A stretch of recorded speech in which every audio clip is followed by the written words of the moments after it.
We are chopping up a perfectly good Porsche 911 to turn it into something better.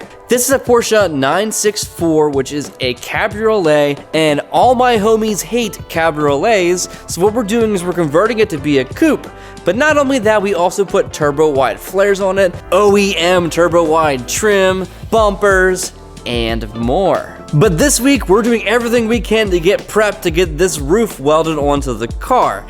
And to do that, we have to finish the roll bar, and there are so many things involved with getting this car ready to get the roof installed. So, let's dive in.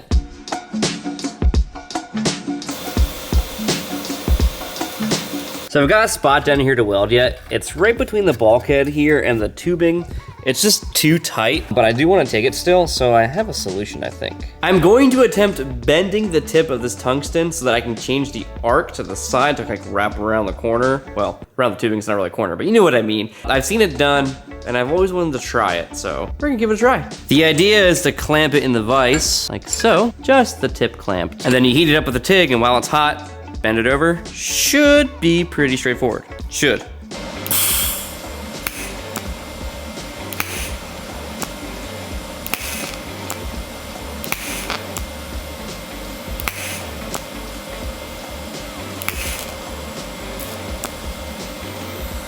Just like that. Woo! It actually worked. I wasn't sure what amperage to use. I used 45. It seemed like it might have been on the higher side. I think next time I do this, I'll do like 35. But check that out, baby.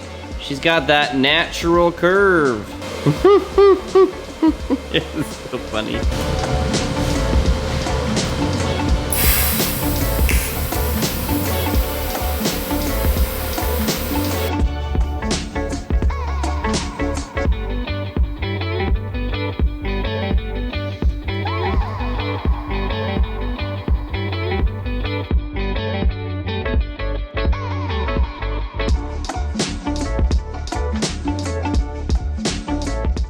All right, now the roll bar is completely welded in. It only needs the harness bar made yet, but there's one other thing that needs to happen before we put the roof on. The client would like 2 functional gussets right here. They can be dead center of the back of the window, so I think it's gonna look really cool. So we're gonna do a little bit of CAD work here, and we're gonna cut them out in the plasma cutter, and then that'll about wrap up the roll bar. Pun intended, because it's gonna wrap around the roll bar. Get it? I need a vacation. Something like that.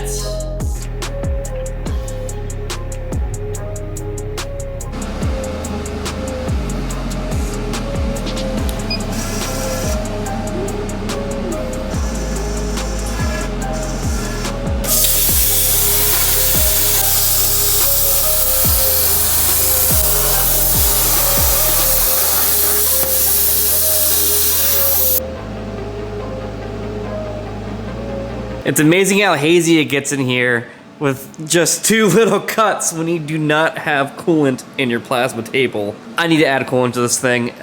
Before I do any more cuts, I will add some more, but I got my 2 gussets cut out, so I'm gonna let it slide for now. Also, in other news, we finally have power over here. I have a 220 and a 110 box, so now I can leave the plasma cutter plugged in and not have to run a cable across the floor. So that's a fun upgrade.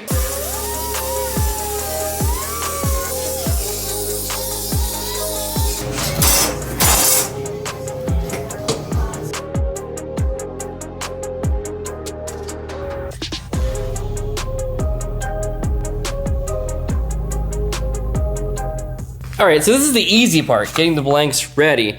The hard part is now I have to taco them and do it smoothly. What I could do is use my brake here, go pop, pop, pop, pop, pop, and do it in stages. But if I did that, then we'd have little lines in the metal, and I don't want to do that. So now it's time to put the thinking cap on and figure out what tool I can make and how I can make it kind of quickly as to not waste time to make these tacos. But let's break it down a little bit. I know the metal needs to fit around this radius here. So I could use a blank of tubing, just like this one, as the negative. But now I need to find a piece of tubing that's larger in diameter this could socket into. Then maybe I can make like a press tool or something. Too big, too small.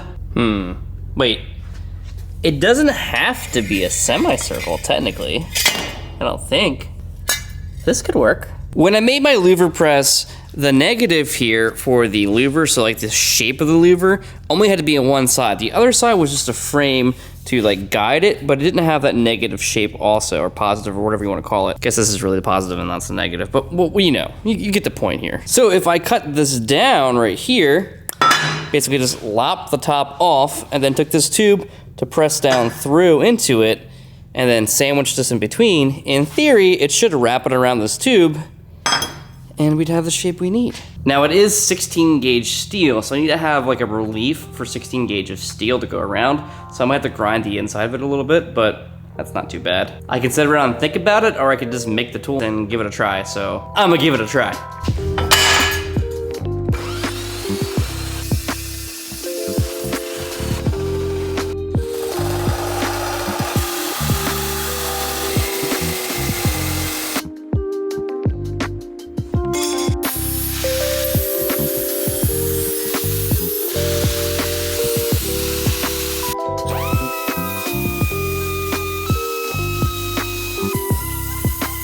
All right, we got the base here looking good, but because it's in the vise, no matter how I clamp it, it's gonna try to get these two prongs to tighten up, which means that they can't drop in nicely.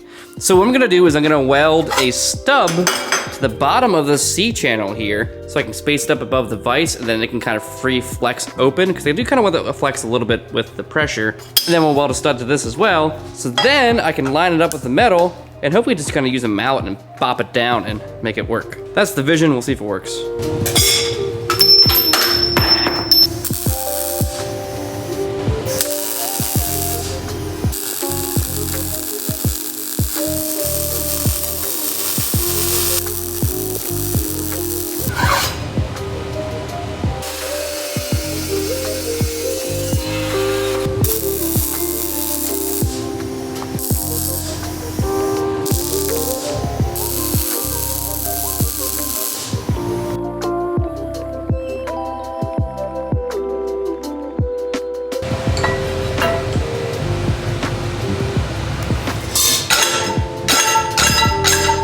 Yeah! That should work.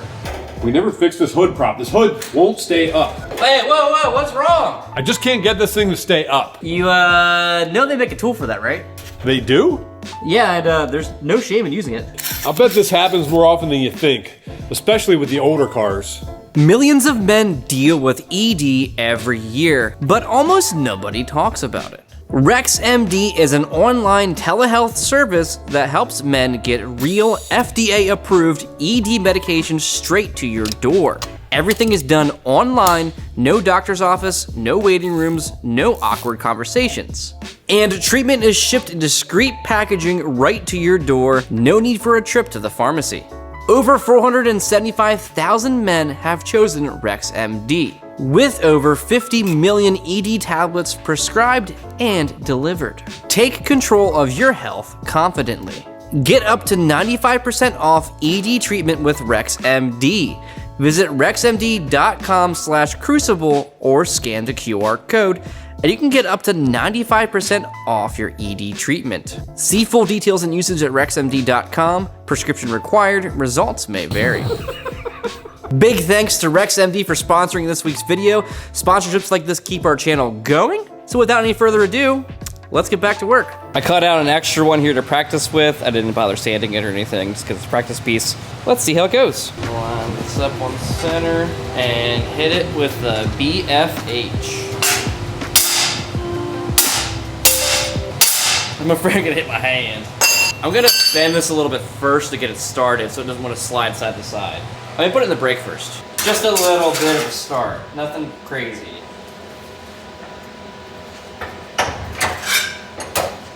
Like that. Now it'll be self-centering. Let's see what that does.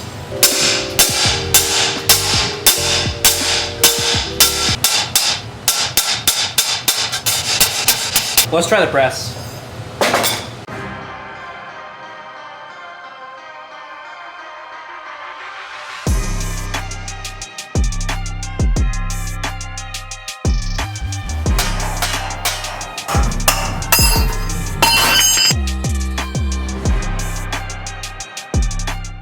Test fit. Yep, that'll work. A little bit of squeezing, a little bit of clamping. They just need squeezed together to be welded. Homemade tools for the win. So the press definitely worked. I'm just gonna do a slight break. I did too much of a break in that one, so the line's still a little bit visible. And then after that, we'll put some holes in them and dipple dye them, and they're gonna look sick. Not bad.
All right, so we got the gussets welded in. They're looking great.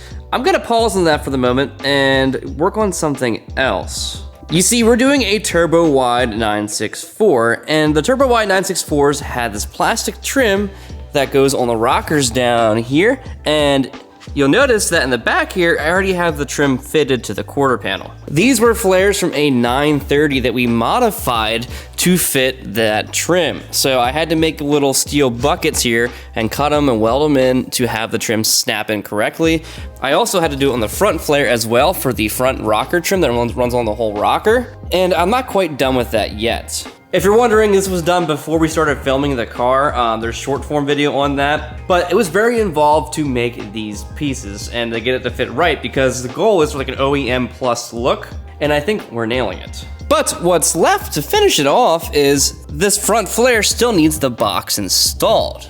To make all this work, what I did was I made a bunch of these steel boxes, bent them, welded them together, blasted them in the blasting cabinet, so that I can cut rectangles into the shape, suck them into there, weld them into place, and then grind off the excess. So I still need to do that yet for the front here. So I can fit these plastic rocker covers. On the back side of the rockers, they have these push clips that snap in, but there's also studs for nuts. That's what we're gonna do now. We're gonna get this to fit just like that. Now, because this side's already figured out, I think what I'm gonna do is I'm gonna make a tape pattern of how this bucket laid here.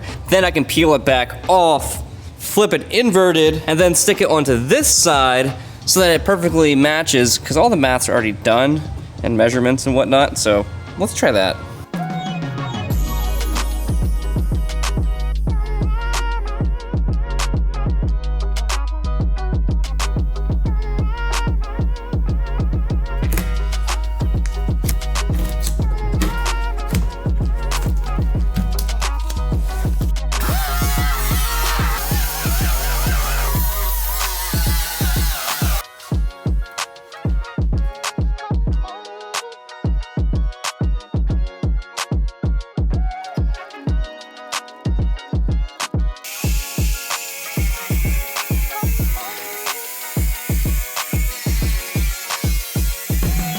So then this should kind of pop in like so.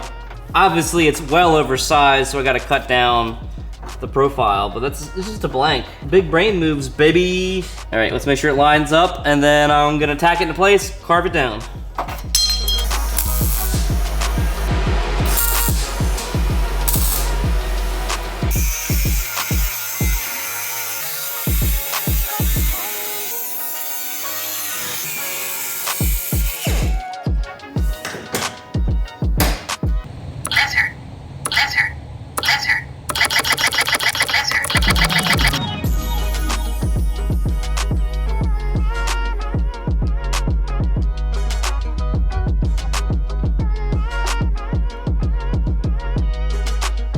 All right, so the rockers are mocked up now. You'll notice that like the clips aren't all snapped in the entire way.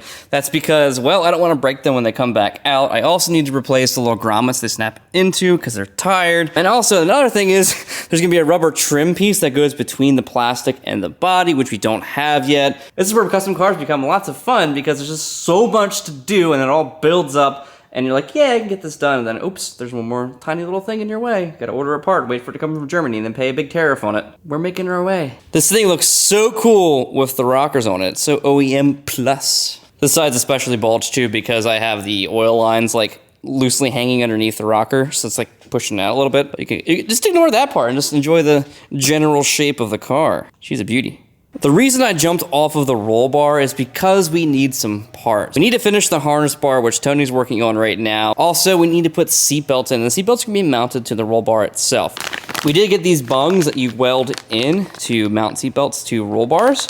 The only problem is we don't have the actual seat belts yet, so we can't mock it up without the belts. I'd be shooting myself in the foot if I were to weld those bungs in without the belts here, because if they don't fit correctly, super screwed, super screwed. Because once you cut that roll bar, you're done, baby. So in an effort to continually make this car look better, there's one more part that we want to bolt onto the car to test fit to show the final vision of what the car is really going to look like. This is an RS 3.8 wing. These are very iconic Porsche wings, and I think it's going to look fantastic on this car, especially once it's turned into a coupe. So let's bolt it on and see how it fits up.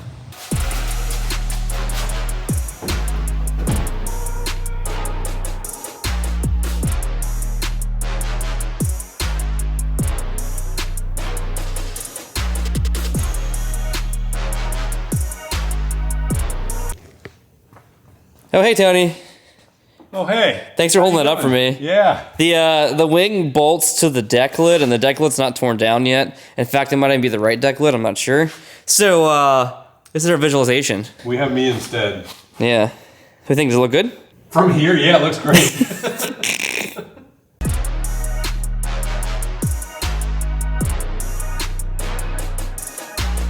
It looks so cool with the roll bar in there and the roof sitting on top. Of course, yes, the roof is sitting a little high right now. I still gotta do some trimming to let it suck down the way it should be. So the proportions are not perfect at this moment, but it does look sick, especially with the gussets in the back window here. Shoo! This car is gonna be a looker. Obviously, there's a lot left to do, but like I said, we need to get the seatbelts sorted out, because once that's done and Tony finishes the harness bar he's working on, we'll get those welded in, and then we'll be able to paint the roll bar. Once we paint the roll bar, then we can jump to getting the roof installed. So the next video on this project will be the roll bar being painted, hopefully, and the roof being welded on. And of course, welding that roof on is not as simple as just welding it the way it is. There's a lot of math that needs to go into this, a lot of prep. We gotta get the door frames fitted up, gotta get the glass to fit right. Yeah, high stakes, baby, but we'll document all that for you guys in a future video. So that about does it for this week. Thanks for watching, guys. We'll be back next week with an update on another project, one that you guys are very excited about and you've been asking about for a while now. That's the plan for next week, so long as everything aligns. If you have not yet,